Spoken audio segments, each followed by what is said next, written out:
মানুষ কতটা পাষণ্ড ও নরঘাতক হলে একটা এতিম সন্তানের সাথে এমন আচরণ করতে পারে তা হয়তো কল্পনাও করতে পারবেন না। এবার নিজের এতিম সন্তানকে হত্যা করল ছাদ থেকে ফেলে ডাইনি সৎমা। জানা যায় যখন ছেলেটির মা মারা গিয়েছিল সন্তানের লালন পালনের জন্য একটি স্ত্রী দরকার, তাই আবারও বিয়ে করেন স্বামী।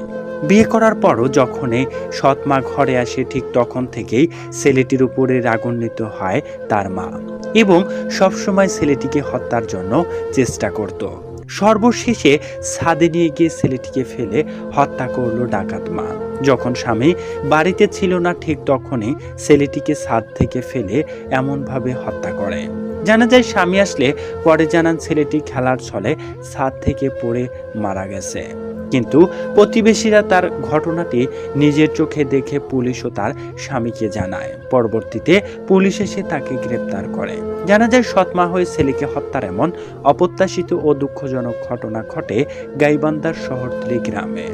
দর্শক, বিস্তারিত ঘটনা নিয়ে অভিযুক্ত সৎমাকে ঘিরে আপনার কিছু বলার থাকলে তা কমেন্ট করে জানাবেন। পরবর্তী ভিডিও পেতে চ্যানেলটি সাবস্ক্রাইব করে আমাদের সাথেই থাকবেন। আল্লাহ হাফেজ।